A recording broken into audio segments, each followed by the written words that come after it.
Hola, buenos días. Mi nombre es Abril Fernanda Miranda Beltrán. Estoy en la carrera de arquitectura y esta exposición es para la clase de taller del segundo semestre. Yo voy a hablar sobre el pabellón de Alemania en Montreal, Canadá, hecho por Frei Otto en 1967. Bueno, primero que nada, para profundizar en el tema, vamos a dar una breve explicación de quién fue Frei Otto, que es el responsable del pabellón de exposiciones de la República Federal de Alemania. Esta se llevó a cabo en Montreal en 1967. Es un arquitecto, profesor y teórico alemán. Él se especializaba en construir mallas y sistemas de construcción por tensión y es uno de los arquitectos más significativos del siglo XX. El pabellón de Alemania tiene una complejidad topográfica relacionada con curvas parabólicas. Las curvas de este pabellón se realizan gracias a cables tensionados entre sí con una malla de poliéster transparente encima de él que le da una ilusión óptica de transparencia y el, el punto importante o la base con la que se construyó esto, o sea, como el significado que se le dio es la carpa, que es una de las primeras construcciones que realizó el hombre. Los puntos de este pabellón están suspendidos entre sí con anclajes de cables de acero. Esta es una imagen del pabellón. Podemos ver cómo está el material, que es poliéster transparente, una malla de poliéster transparente, y todos los cables de acero que forman pues la estructura están tensionados entre sí con, unas pues cadenas tensoras, ¿no? Los materiales, como ya mencioné antes, son las mallas de cables de acero pretensados y cubiertos por una membrana textil de cubierto. De cubierta. Estas son los cables de acero y esta es una imagen de cómo se puede ver el poliéster translúcido, ¿no? La superficie de la carpa está diseñada del poliéster translúcido y la estructura de cables de acero tensados entre ellos. Aquí podemos encontrar un plano de cómo se ve una sección del pabellón. Esta es una imagen en 3D isométrica.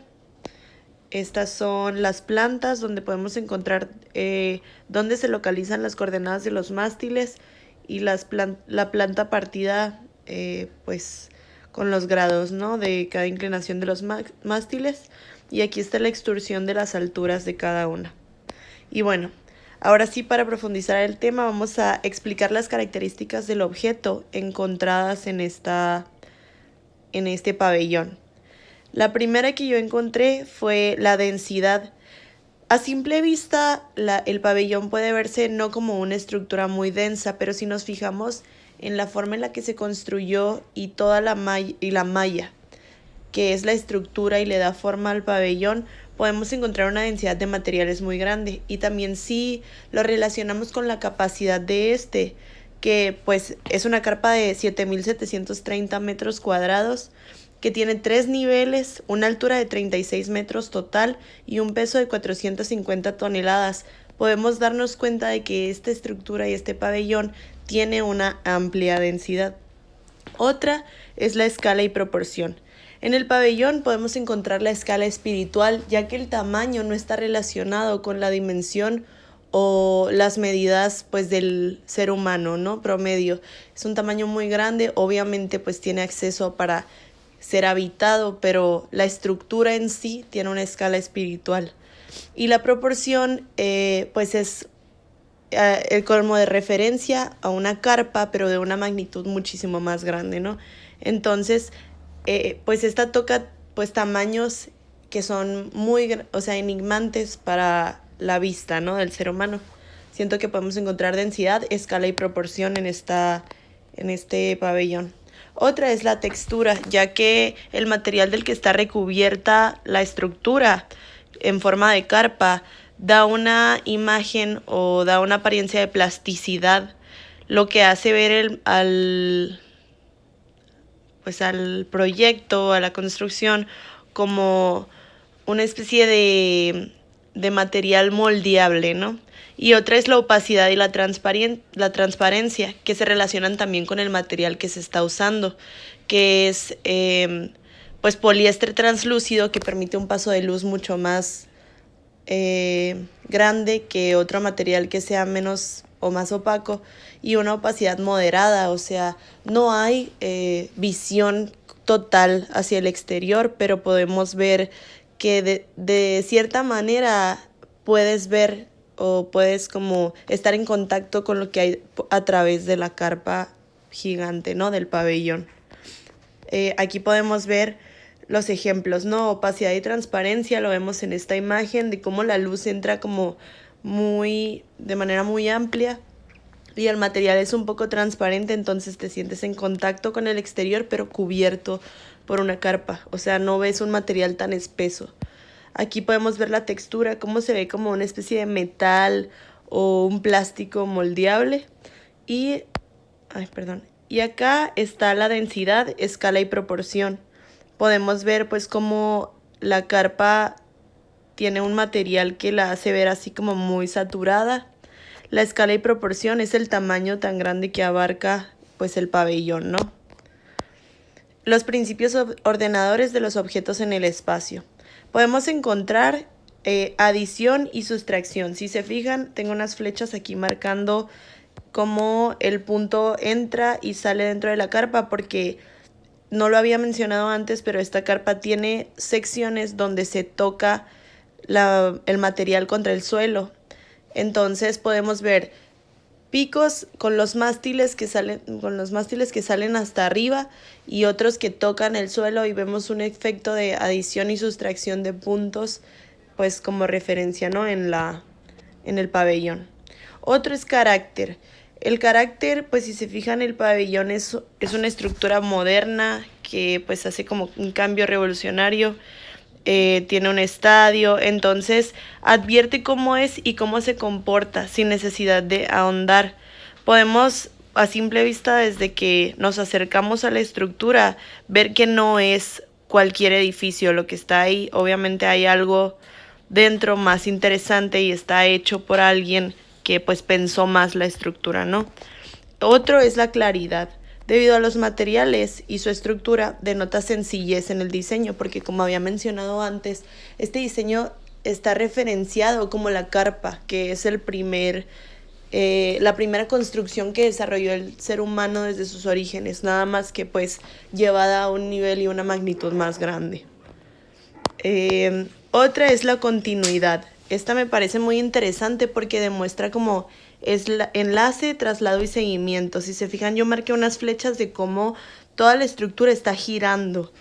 Entonces muestra una continuidad de sectores o áreas a las que puedes entrar al momento de estar presente en ese lugar o de verlo a simple vista, pues de una vista aérea o como sea, ¿no? Y otra es la dimensión, es la extensión de una superficie. Lo que yo noté en este pabellón es que tiene muchos paraboloides hiperbólicos, ¿no? Que son curvas, que tienen curvas como contrarias y giran todas alrededor de un mismo eje. Es pues una figura que es muy buena para hacer pues extensiones grandes sin tener que preocuparte si estas van a colapsar, y más cuando es un material tan moldeable y tan pues tan poco denso como el poliéster que se está utilizando en esta carpa. Entonces siento que podemos ver la dimensión de una curva cuando nos percatamos en la estructura de este pabellón.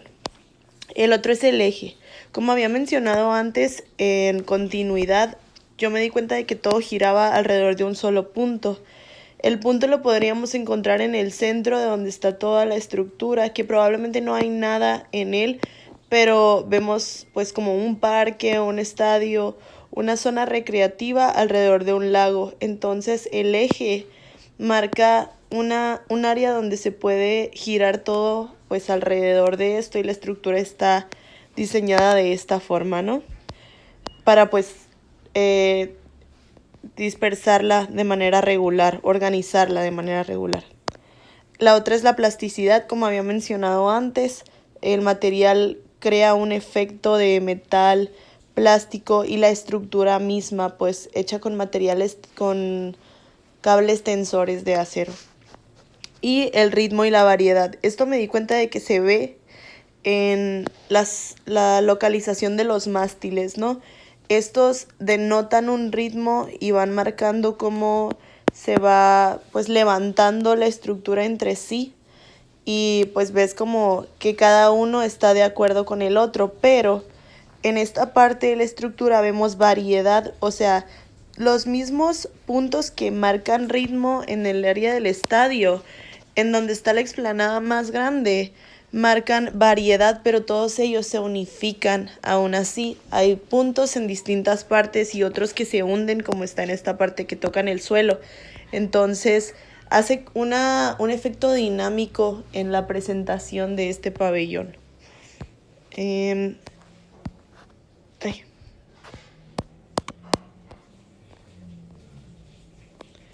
Y bueno, esto fue todo por mi parte. Muchas gracias.